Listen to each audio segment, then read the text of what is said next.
Le président de la République s'est exprimé hier, c'était où d'ailleurs? Alors c'était à la Maison des Polytechniciens, qui est un des hauts lieux des rencontres à Paris, avec l'association de la presse présidentielle. Vous savez, les journalistes qui le suivent toute l'année, c'est un peu la famille. Ouais, ils sont 120. Normalement, ça aurait pas dû tourner à un tour d'horizon aussi complet de l'actualité.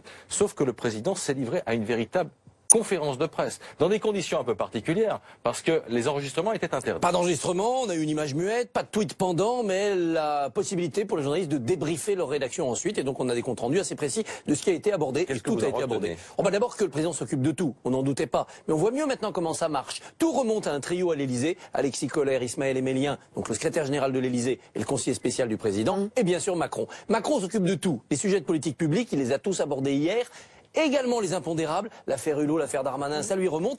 Donc chaque fois qu'on voit un ministre ou le Premier ministre s'occuper d'un dossier devant les Français, en fait derrière c'est Macron qui décide de tout. Et puis, qu'est-ce qui lui est arrivé? Il a concédé des échecs, dites donc. Eh oui. Sur les sans-abri, sur le pouvoir d'achat, Jupiter ne serait pas tout puissant. Exactement, en tout cas pas tout de suite. Échec provisoire, il faut être patient, les résultats ne viennent pas tout de suite. Je fais ce que je dis, on le sait, c'est le mantra du président, mais la réalité ne lui obéit pas forcément. Alors sur les sans-abri, on savait bien que c'était un doux rêve que de régler ça en 6 mois. En revanche, sur le pouvoir d'achat, sur les migrants, on voit bien que le président est débordé par certaines difficultés. Peut-être qu'en économie, avoir redonné de l'argent aux riches ne se transforme pas immédiatement en investissement dans l'économie française pour créer des emplois. Peut-être que Macron va être trahi par une certaine forme de réalité. En tout cas, il en est conscient et vigilant. Est-ce qu'il a tranché sur le service national parce que ça a un peu tangué hier? Oui, ça reste un peu flou quand même. Il maintient l'objectif, un service civique obligatoire pour tout le monde. 3 mois, 6 mois, on ne sait pas trop, c'était 1 mois pendant la campagne. Donc civique, pas d'option militaire. Pas d'option militaire, encore que ça sera un vivier pour l'armée. Pas d'encasernement massif, a-t-il dit. Donc ça veut dire qu'on rentrera chez soi le soir.